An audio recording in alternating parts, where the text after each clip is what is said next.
Piece talk जो है इस्लामाबाद में फेल हो चुका है। ये तो पहले से ही फिक्स था कि पीस टॉक जो है ये सिर्फ खिचड़ी पुलाव पक रहा है, इसको कोई लेना देना नहीं है पीस से, क्योंकि इजराइल जो है कभी शामिल नहीं होगा ऐसे पीस टॉकों में। अब क्योंकि इजराइल एक बड़ा कंटेंडर है इस वॉर में, क्योंकि वॉर हो ही रहा है इजराइल ईरान और अमेरिका के बीच। अब पाकिस्तान भी इसमें कूद गया है पीस टॉक के नाम पे, मेडिएशन के नाम पे कि हम जो है युद्ध को रुकवाएंगे। तो अब युद्ध जो है अब पाकिस्तान तक आ गया है। सिर्फ यही कारण नहीं है युद्ध पाकिस्तान तक आ गया, बहुत सारे कारण हैं, हम सबको बात करेंगे। तो हम लोग शुरू करते हैं। भाई जैसे आप लोग की जानते हैं कि पीस टॉक जो है इस्लामाबाद में हो रहा था, और इस्लामाबाद में पाकिस्तानी लोग उसको बहुत बड़ा चढ़ाक दिखा रहे थे, और इस टॉक को उन्होंने पीस इस्लामाबाद टॉक्स नाम दे दिया। और लोग इसका जो कंपैरिजन कर रहे हैं वो G20 कर रहे हैं, G8 कर रहे हैं कि G20 और G8 में ऐसा होता है। अब पीस टॉक के नाम पे कुछ नहीं टॉक हुआ। JD वॉन्स पाकिस्तान आए थे, कोई बात नहीं हुई। ईरान के अरागाची और खलीबाफ जो हैं वो भी पाकिस्तान आए थे, कोई समझौता नहीं हुआ, कोई बात नहीं हुआ, क्योंकि सबसे बड़ा जो कंटेंडर है इस वॉर में इजराइल, वो जो है शामिल ही नहीं हुआ पीस टॉक में। तो जब शामिल नहीं हुआ तो पीस टॉक जो है फेल हो चुका है। भाई इस पीस टॉक का रिजल्ट क्या क्या निकला, बहुत खतरनाक रिजल्ट निकला है। तो ये पीस टॉक फेल क्यों हुआ, पहले इसकी बात करते हैं। फेल तो हो गया, लेकिन क्यों हुआ? सबसे पहला बात यह है कि कोई सॉलिड एजेंडा नहीं था कंसेंसस के लिए, क्योंकि ईरान कभी नहीं मानेगा कि वो अपना न्यूक्लियर प्रोग्राम को बंद कर दे। तो कोई एजेंडा नहीं था पीस टॉक के लिए। दूसरा कि अभी तक जिस लिए वॉर हो रहा है, अभी इसका कोई रिजल्ट नहीं निकला है। कि वॉर जब होता है तो आप कुछ पाना चाहते हैं, तो अभी तक वो मिला नहीं रिजल्ट। और जब तक रिजल्ट मिला नहीं है तो उसके बीच में टॉक जो है फेल तो होगा ही। टॉक का कोई मायने नहीं बनता भाई लोग। तीसरी बात यह है कि इजराइल जो है एक्टिवली पार्ट नहीं है। चौथी बात यह है कि भाई पाकिस्तान के जो प्रधानमंत्री है उन्होंने कहा कि इस पीस टॉक में लेबनान को भी शामिल किया गया है। मतलब कि इजराइल जो है वो लेबनान पे भी हमला कर रहा है, क्योंकि लेबनान में ईरान का एक आतंकवादी संगठन है हिजबुल्ला। तो हिजबुल्ला को न्यूट्रल करने के लिए इजराइल जो है लेबनान में भी बमबारी कर रहा है। तो पाकिस्तानियों को लगा कि भाई इस पीस टॉक में हम इजराइल को कहेंगे कि लेबनान पे भी बमबारी रोक दे, ईरान पे भी बमबारी रोक दे। लेकिन इजराइल तो ऐसा कभी करने वाला नहीं है, क्योंकि इजराइल को अपनी सुरक्षा पहले करनी है, क्योंकि इजराइल है 90 लाख लोगों का देश। तो भाई जब गिनती से लोग हैं तो भाई लोगों की सुरक्षा सबसे महत्वपूर्ण हो जाती है। दूसरे नंबर पे सब कुछ आता है, पहले नंबर पे कि सर्वाइवल करना। और हिजबुल्ला ग्रुप लेबनान का, हूती यमन का, और हमास जो है फलस्तीन का, ये सब ईरान के बनाए गए एक संगठन है। प्रॉक्सीज हैं कंट्रोल करने के लिए इजराइल को, मिडिल ईस्ट को। तो इजराइल कह रहा है कि भाई हम तो हिजबुल्ला को खत्म करेंगे जैसे हमास को खत्म किया। तो इस बात पे भी इजराइल नहीं आया। फिर क्या है कि न्यूक्लियर प्रोग्राम जो है वो अपन ईरान जो है कभी देगा ही नहीं। न्यूक्लियर प्रोग्राम हमेशा चलता रहेगा, उसको न्यूक्लियर बम बनाना है, उसको बिजली नहीं बनानी है ईरान को। और पीस टॉक का यही कारण भी था कि भाई ईरान से कहा जाए कि आप जो है न्यूक्लियर बम बनाना बंद करिए, लेकिन ईरान तो मानेगा नहीं न्यूक्लियर बम बनाना, क्योंकि ईरान को भी तो सर्वाइवलिटी की तो बात है। तो इजराइल तो चाहता है कि मिडिल ईस्ट पे उसका ही एक अधिकार हो। दोनों लोग चाह रहे हैं, ईरान भी चाह रहा है और इजराइल भी चाह रहा है। लेकिन ईरान जो है वो आतंकवादी गतिविधियों में शामिल है, इनोसेंट लोगों को मार रहा है इजराइल को। तो इसीलिए इजराइल जो है तो वो सोच रहा है कि भाई एक बार जब शुरू ही किए हैं सबको ही खत्म करेंगे एक साथ। ये नहीं कि बीच-बीच में थोड़ा-सा युद्ध कर लें, फिर थोड़ी दिन बाद करें, फिर थोड़े दिन बाद करें, ऐसा नहीं है। एक बार जब शुरू हो गया 2023 में, तो सब कुछ खत्म हुआ एक साथ। अब भाई यहाँ पे अब जो है ये सब तो बात हो ही रही थी। अभी हम आपको जो है रिज़ल्ट जो है बाद में बताएँगे कि इन सब का रिज़ल्ट क्या निकला, और रिज़ल्ट बहुत जो है खतरनाक निकला। ये सब बात हो ही रही थी, तो इज़राइल ने जो लेबनान पे जहाँ पे टेररिस्ट लोग थे, वहाँ पे जब हमला किया, तो बिल्डिंग उड़ा दी, तो अर्दोगान कह रहा है तुर्की का कि ये बहुत गलत हुआ। अब जो है death is coming for Israel. फिर कहा कि जितना भी न्यूक रखना हो रख लो, वो तुम्हें बचा नहीं सकता, न्यूक्लियर बम। और तीसरा कहा कि the thing you have will not save you, मतलब कि जो इज़राइल के पास भी एटम बम है ना, न्यूक्लियर बम, वो तुम्हें बचा नहीं सकता। अरे भाई अर्दोगान, जाके पढ़ लिख लो कि एटम बम होता क्या है, न्यूक्लियर बम, तो समझ जाओ उसका पावर क्या होता है, उसकी एनर्जी क्या होती है, कि इज़राइल अपने आप को बचा नहीं सकता, कि तुम अपने आप नहीं बचा सकते। अब तुर्की इसलिए कूद रहा है मिडिल ईस्ट में, क्योंकि तुर्की चाहता है कि पूरे वो मुस्लिम उम्मा का सरताज बादशाह बन जाए। अभी पूरे मुस्लिम उम्मा का सरताज बादशाह जो है वो 2 लोग हैं। एक सुन्नी का सऊदी अरेबिया, शिया कम्युनिटी का ईरान। तो तुर्की चाहता है कि भाई इन दोनों को हटाओ और हम राज करेंगे पूरे 56 के 56 देशों पे। मुस्लिम ओआईसी है जो ऑर्गेनिक, ये इस्लामिक कंट्रीज वाला जो ऑर्गेनाइजेशन है। तुर्की तो भाई अपना ही गेम खेल रहा है। वो जो आप लोग कहानी सुने होंगे कि 2 बिल्लियों की लड़ाई में बंदर आके सब कुछ ले गया। तुर्की वो बंदर है। तुर्की सिर्फ बोलता है, तुर्की इज़राइल का दुश्मन है, तुर्की भारत का दुश्मन है, तुर्की हर एक देश का दुश्मन है जो पीस रियल में चाहते हैं। क्योंकि तुर्की को अपना आधिपत्य जमाना है, क्योंकि तुर्की को वो 1650-1656 वाला अर्तुगाल जो सीरीज नहीं आई थी, वो बनना है। तो भाई इसका रिजल्ट क्या हुआ, जो पीस टॉक का ये रिजल्ट निकला कि भाई अब एक और नया देश जो है जुड़ गया इस युद्ध में, पाकिस्तान। पाकिस्तान ने धोखा दिया ईरान को। 3 दिन पहले यही पाकिस्तान ईरान के लिए जो गाजा बजाना कर रहा था, इस्लामाबाद में जो स्वागत कर रहा था कि भाई ब्रदरली नेशंस और उम्मा, पता नहीं क्या क्या बता रहा था, वो 48 घंटे के अंदर ही सब कुछ भूल गया। तो मैं ऐसा क्यों बोल रहा हूँ कि 48 घंटे के अंदर ही सब कुछ भूल गया, क्योंकि भाई पाकिस्तान ने ये टॉक करने के बाद 13,000 से 14,000 अपने मिलिट्री पर्सनल और फाइटर जेट, रिफ्यूलिंग एयरक्राफ्ट, भाई वो सऊदी अरेबिया बैठा दिया। पाकिस्तान ईरान को धोखा देके अपना मिलिट्री पर्सनल और अपना मिलिट्री इक्विपमेंट जो है सऊदी अरेबिया में सेटअप कर दिया है। भाई सऊदी अरेबिया में तुम किसके लिए सेटअप कर रहे हो? अगर तुम्हारा ब्रदरली नेशन है ईरान, तुम अच्छे पड़ोसी हो, नेबरहुड हो, तो सऊदी अरेबिया में क्यों कर रहे हो सेटअप? तुम्हें किससे डर है? सऊदी अरेबिया में कौन वार करेगा? भाई इनको डर है कि सऊदी अरेबिया में जो है ईरान वार करेगा। और भाई इन सब का जो असली कारण है ना, वो ये युद्ध नहीं, ये पीस टॉक नहीं, ये कुछ भी नहीं है।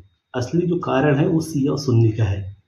ईरान जो है शिया कम्युनिटी है का देश है, मेजॉरिटी, और सऊदी अरेबिया, पाकिस्तान और जितने भी और मिडिल ईस्ट कंट्रीज हैं वो सुन्नी है, सुन्नी कम्युनिटी है मेजॉरिटी में। तो ये भाई शिया सुन्नी का खेल चल रहा है। पीस टॉक और इजराइल ईरान के पीछे जो है, जो दिख नहीं रहा लोगों को, वो शिया सुन्नी का खेल है भाई। फिर क्या हुआ? अब इसका रिजल्ट क्या हुआ? पीस टॉक फेल होने का, कि अब वार जो है का रेंज जो है वाइडर हो गया, बढ़ गया रेंज। क्यों? क्योंकि अभी तक था वॉर मिडिल ईस्ट में था, इजराइल, ईरान, अमेरिका।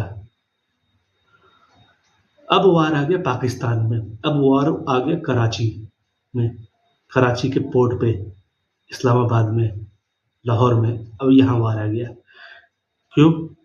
क्योंकि अगर पाकिस्तान जो है कुछ भी करता है सऊदी अरेबिया से, कोई भी एयरक्राफ्ट का उड़ाता है, एयरक्राफ्ट को उड़ाता है, कोई भी मिलिट्री पर्सनल जो है साथ देता है सऊदी अरेबिया का, तो उसका मतलब ये होगा कि पाकिस्तान जो है वो भी साथ दे रहा है मिडिल ईस्ट का, इजराइल का और अमेरिका का, उसको ख़त्म करने में। तो ईरान जो है पाकिस्तान पे हमला करेगा इस बात को लेकर। फिर इसका क्या हुआ, सबसे बड़ा रिजल्ट कि भाई स्ट्रेट ऑफ हॉर्मुज जो है उसका नेवल ब्लॉकेड लगा दिया यूएसए ने। यूएसए ने स्ट्रेट ऑफ हॉर्मुज पे नेवल ब्लॉकेड लगा दिया, और इस नेवल ब्लॉकेड का भाई बहुत बड़ा कॉन्सिक्वेंसेस है पूरे एशिया की इकोनॉमी पे और पूरे मिडिल ईस्ट की इकोनॉमी पे। अमेरिका से इससे कुछ लेना देना नहीं, क्योंकि अमेरिका जो है बहुत दूर बैठा है। इसमें पूरा एशिया पीसा जाएगा, पूरा मिडिल ईस्ट पीसा जाएगा। ऑयल प्राइस बहुत ज़्यादा बढ़ेंगे, अभी $100 से ज़्यादा पर बैरल का वो है कीमत ऑयल प्राइस का अभी, तो वो 100-150 तक जाने का वो है, 200 तक पहुंचाने का अमेरिका का वो है, काम है कि भाई $200 तक पहुंच जाए। क्योंकि जब $200 तक पहुंचेगा तब जितने भी देश हैं एशियाई देश, India, China, south Korea, Indonesia, जितने भी हैं, वो सब ईरान पे फोर्स करेंगे कि भाई तुम जो है लड़ाई बंद करो। क्योंकि अमेरिका जो है सबको ले आना चाहता है लड़ाई बंद करवाने में, तो अमेरिका भाई वर्ल्ड वॉर 3 का फ्लैश पॉइंट को पैदा कर रहा है। अभी तक यूक्रेन और रशिया का वॉर हो रहा था, वो नहीं था फ्लैश पॉइंट। फ्लैश पॉइंट अब होगा, जो अब हो रहा है नेवल ब्लॉकेड। नेवल ब्लॉकेड ही रिजल्ट होगा वर्ल्ड वॉर 3 का, ऐसा मेरा मानना है। क्योंकि नेवल जब ब्लॉकेड होगा तो बहुत सारे देश जो है वो ईरान के खिलाफ आएंगे, और ईरान अपना न्यूक्लियर प्रोग्राम बंद नहीं करेगा, तो ईरान कभी ना कभी तो भाई आज नहीं तो कल न्यूक्लियर बम जो है बना लेगा। और जब न्यूक्लियर बम बनाएगा और अगर कहीं भी विस्फोट हुआ तो वो होगा भाई फ्लैश पॉइंट। तो अमेरिका यही करना चाहता है, अमेरिका बाप बन रहा है सबका, क्योंकि अमेरिका को किसी से कुछ लेना देना नहीं है, क्योंकि वो बहुत दूर बैठा है। तो इसलिए सबको लड़ाओ, सबको खत्म करो, और खुद ही powerful as a sole powerful country बने रहो। और ब्लॉकेट करने का एक और कारण, क्योंकि अमेरिका नहीं चाहता चीन जो है ईरान से तेल ले जाए सस्ते दाम में, क्योंकि चीन जो है ईरान से तकरीबन 20% ऑयल एंड गैस ऑयल ले आता है स्ट्रेट हार्मुज से होते हुए। तो अमेरिका जो है ईरान को भी वो करना चाहता है, बांधना चाहता है। तो ईरान चाइना को रोकने के लिए अमेरिका ने नेवल ब्लॉकेड लगाया, जिससे चाइना का इकोनॉमी जो है श्रिंक होगा, चाइना में लोग जो है सड़क पे उतरेंगे। ऐसा कुछ होगा नहीं, क्योंकि चाइना में सीसीपी का कम्युनिस्ट चाइना है, तो वहाँ पे लोग सड़क नहीं उतरते, क्योंकि जब लोग सड़क उतरेंगे तो लोग गायब हो जाते हैं। तो अमेरिका जो है नेवल ब्लॉकेड लगा के पूरे दुनिया को न्यूक्लियर फ्लैश पॉइंट और वर्ल्ड वॉर 3 का फ्लैश पॉइंट पे ले आ रहा है। और भाई इन सब में क्या होगा, अपने जो नॉर्मल लोग हैं, मिडिल क्लास लोग, नॉर्मल लोग जिनको इस लड़ाई से कोई मतलब लेना नहीं है, उनके लिए भी दिक्कत पैदा होगी। गैस का दाम बढ़ जाएगा, पेट्रोल का दाम बढ़ जाएगा। तो भारत को भी बहुत बड़ी चिंता है इस बात पे कि भाई पेट्रोल का दाम ना बढ़े, गैस का दाम ना बढ़े, एलपीजी का दाम ना बढ़े। क्योंकि फैमिली अगर चल रही नॉर्मल, तो भारत में बहुत लोग हैं, 150 करोड़ लोग हैं, 150 करोड़ में से 145 करोड़ को कुछ लेना देना नहीं है कि वॉर हो रहा है कि नहीं हो रहा है, क्योंकि वो अपने काम में बिजी हैं। तो उनको दिक्कत होगी इस नेवल ब्लॉकेट वजह से, क्योंकि एलपीजी जो आ रहा है गैस, वो बहरीन से होते हुए ही आ रहा है, कतर से होते हुए ही, स्ट्रेट ऑफ हॉर्मुज से, gulf of Persia straight of Hormuz से होते हुए ओमान की खाड़ी, फिर इधर अरेबियन सी, फिर अपने भारत में आता है इंडियन ओशन में। तो एलपीजी का दाम बढ़ने वाला है, तेल का दाम बढ़ने वाला है, तो ये भारत के लिए बहुत दिक्कत की बात है। अब भारत जो है किसी को दोस्त नहीं बना सकता और किसी को दुश्मन नहीं बना सकता है। यही है भाई जियो पॉलिटिक्स। भारत के लिए ना ईरान दोस्त है, ना ईरान दुश्मन है, ना इजराइल दोस्त है, ना इजराइल दुश्मन है, ना यहाँ तक कि ना रशिया दोस्त है, ना रशिया दुश्मन है। ये आम लोग जो है खुश होके रशिया को दोस्त और इजराइल को दोस्त और ईरान को दोस्त दुश्मन बोलते हैं। ऐसा कुछ नहीं भाई लोग, ये जियो पॉलिटिक्स है। भारत का जहाँ जहाँ फायदा होगा भारत को वहाँ लेना पड़ेगा अपना फायदा, क्योंकि भारत को देश चलाना है, 150 करोड़ लोगों को चलाना है। तो इससे नहीं फर्क पड़ता कि दुनिया में क्या हो, भारत को इससे फर्क पड़ता है कि भारत में जो है सब कुछ नॉर्मल होना चाहिए। और भाई इस सब में जो एक सबसे अच्छा चीज हुआ, कॉमेडी हुआ, वो क्या हुआ